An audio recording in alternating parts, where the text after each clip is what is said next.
Grace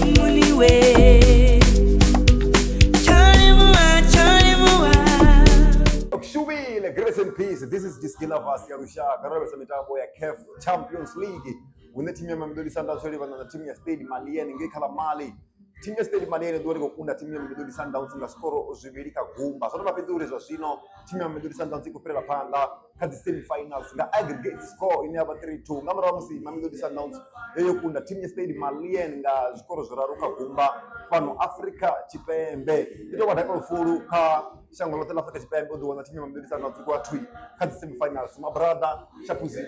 Yeah, nende kusenenge yo riboto hani. Ya ndibononga are to gidimera mtamboni. Bisimbe ngandiri mtambo tambanga yo kadubala namusi. Ndiyo wala barisa overall approach ya mgudisi okadoso zobona na msidwala na musi Mamelodi Sundowns. Isi Mamelodi Sundowns rado kwibona Cardinal Trauma musi timu ya Stade Malien ipano Africa chipembe. Oshanduka mimi ndwala na musi one timu ya Stade Malien ikushikona anu ndwana chikokora zikoro zibiri nga first half. Ya ndibononga mgudisi okadoso technical approach yo aingo bayone.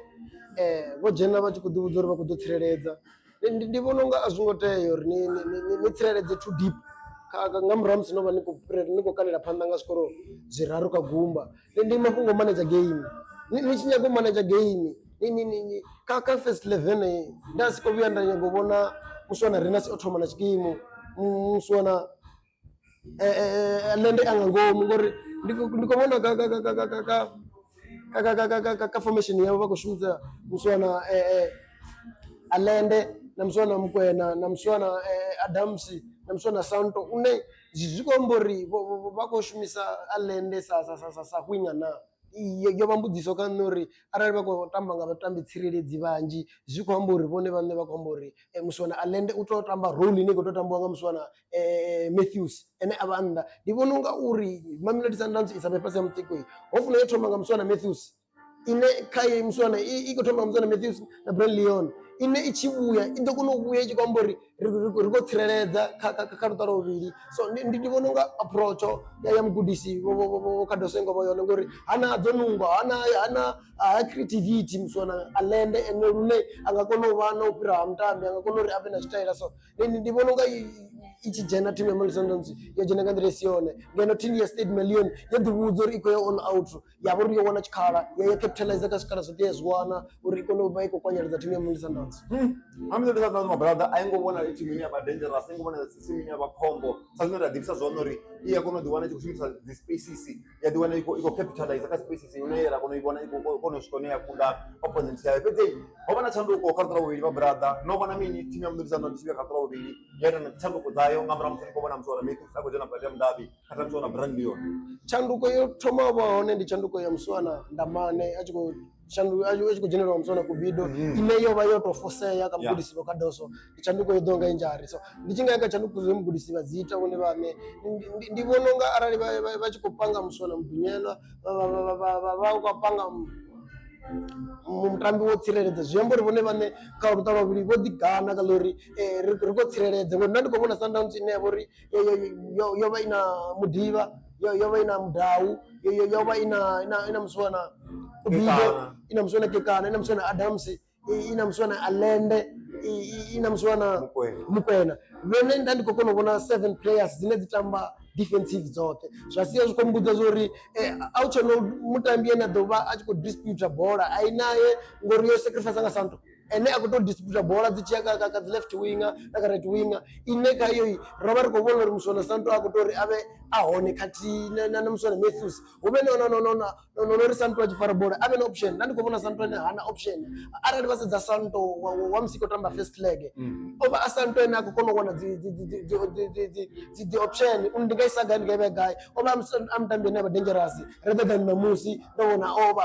a week ngamanda musona Santo uri akuona engele akaona support ine akudoma kuona kakamsona Alende angasipusha Alende angasiya yakuya ufana na mtu ena vuri natural born winger utova ine mune Alende ni midfield odeleso tsireledza khaye so zvasongoleli uri musona Alende atambisa sa mutambi ane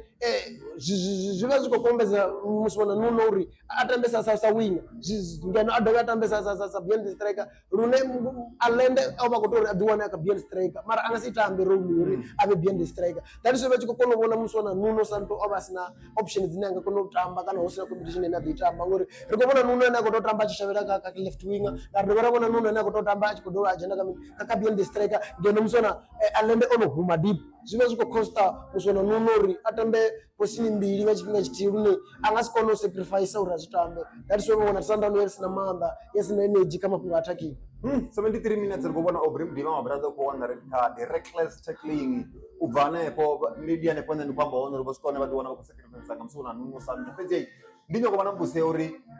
huna furufero ona kabudisi bokado sorry vanga diona vachikuricha kazi finals nandere ne bakutamba ngayo ngamande sando raberisa makongori vachi away vadotamba